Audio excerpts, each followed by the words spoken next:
Lotus Ayurveda India में आपका स्वागत है। मैं हूं उत्पल चौधरी।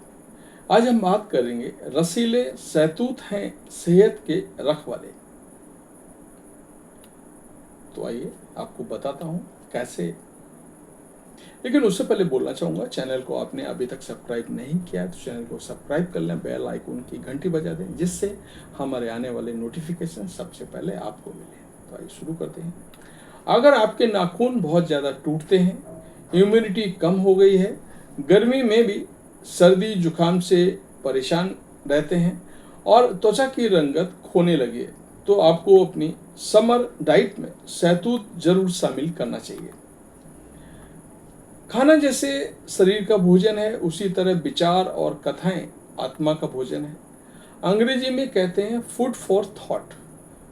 हमने जब लिखना और पढ़ना नहीं सीखा था, तब से हम कथाएं सुनते सुनाते आ रहे हैं। आज हम तकनीक ने हर असंभव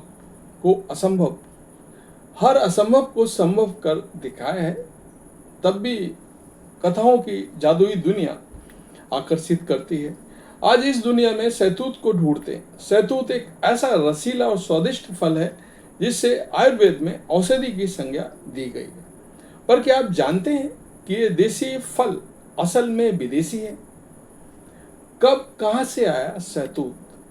हमारे स्कूल की बाउंड्री वॉल के साथ साथ सहतूत के पेड़ों की कतार थी। स्मृतियों में अब भी उनकी छांव और फलों की मिठास से भरी दोपहर। सहतूत एक ऐसा रसीला और स्वादिष्ट फल है जिससे आयुर्वेद में औषधि की संज्ञा दी गई है। पर क्या आप जानते हैं ये देसी फल असल में विदेशी है? ये मूलतः चीन का फल है। इसका इतिहास तकरीबन 5000 साल पुराना है। खासतौर पर सफेद रंग का सहतूत की उत्पत्ति चीन में बताई जाती है। सफेद सहतूत की पत्तियां ही रेशम के कीड़ों का प्रिय भोजन है। यानी रेशम उद्योग में भी सहतूत की भूमिका बहुत खास है। यही वजह है कि चीन और जापान में इसे रेशम का पेड़ या सिल्क ट्री कहा जाता है। सबसे पहले चीन में करीब 5000 साल पहले सहतूत की खेती होती थी।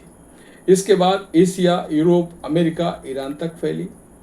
आयुर्वेद में सहतूत। भारत में भी इस फल की मौजूदगी इतनी पुरानी है कि प्राचीन ग्रंथों में भी इसका उल्लेख मिलता है। डोंगरी और बांग्ला भाषा में इसे तूत कहा जाता है। तूत के नाम से ही आयुर्वेद में इसे औषधि फल के नाम से संदर्भित किया गया है। चरक संहिता और सुश्रुत संहिता में इसे शीतल, वात, पित्त शामक और बलवर्धक माना गया है। इसलिए गर्मियों के आहार में इसे शामिल करने की सलाह दी गई है। फिलहाल भारत के मैदानी और पहाड़ी इलाकों में इसके दरमियान कद के पेड़ देखे जाते हैं। स्थानीय बाजार में लेकर ऑनलाइन मार्ट तक सहतूत बेचा और खरीदा जा रहा है।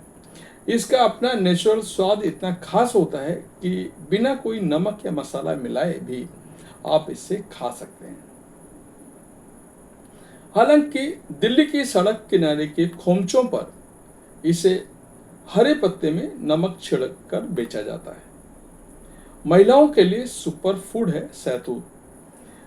अगर आप अपने नाखून बहुत ज़्यादा टूटते हैं, इम्यूनिटी कम हो गई है, गर्मी में भी सर्दी जुकाम से परेशान रहते हैं और त्वचा की रंगत खोने लगी है, तो अब अपना समर डाइट में सहतूत को जरूर शामिल करें।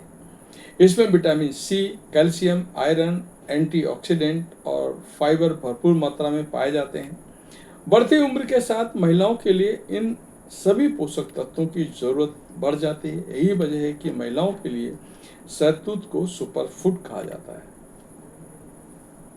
महिलाओं के लिए सहतूत के फायदे: एनीमिया से बचाता है। गर्भावस्था और स्तनपान के अलावा भी बहुत सारी महिलाएं खून की कमी या एनीमिया का सामना करती हैं। सहतूत आयरन से भरपूर होता है, जिससे हीमोग्लोबिन का स्तर बनाने में मदद मिलती है। अगर आपको भी पीरियड्स के दौरान बहुत ज़्यादा कमजोरी महसूस होती है तो ये सहतूत आपके लिए फायदेमंद होता है। सहतूत में मौजूद एंटीऑक्सीडेंट और विटामिन सी आपकी त्वचा को उम्र से पहले बूढ़ा नहीं होने देते हैं। वो झुर्रियाँ और महीन रेखाओं से त्वचा की रक्षा करते हैं और इसकी कुदरती रंगत बनाए रखते हैं। बालों के लिए फायदेमंद, स्कैल्प में ब्लड सर्कुलेशन बढ़ाकर शहतूत बालों को जड़ों से मजबूत बनाता है। इससे वे कम टूटते झड़ते हैं। खासतौर प्रसव के बाद महिलाओं में कमजोरी से बालों का झड़ना शुरू हो जाता है, तब शहतूत खाना फायदेमंद होता है। मेनोपॉज में भी फायदेमंद है शहतूत। हार्मोनल असंतुलन महिलाओं में एक कॉमन समस्या है। डिलीवरी के बाद, पीएमएस के दौरान और मेनोपॉज के बाद हार्मोनल असंतुलन और भी ज़्यादा परेशान करने लगता है। इससे हॉट फ्लैशेस, मूड स्विंग और थकान का सामना करना पड़ता है। ऐसी स्थिति में शहतूत के आयरन, फाइबर और एंटीऑक्सीडेंट तत्व राहत देने वाले साबित होते हैं। बढ़ती उम्र की परेशानियों से राहत देता है। ज़्यादातर महिलाएं 30 के बाद बोन डेंसिटी खोने लगती हैं, जबकि शहतूत में मौजूद विटामिन के हड्डियों को घनत्व खोने से बचाता है और उन्हें मजबूत बनाता है। तो ये था हमारा आज का वीडियो। आपको कैसा लगा हमें अवश्य बताएं। धन्यवाद।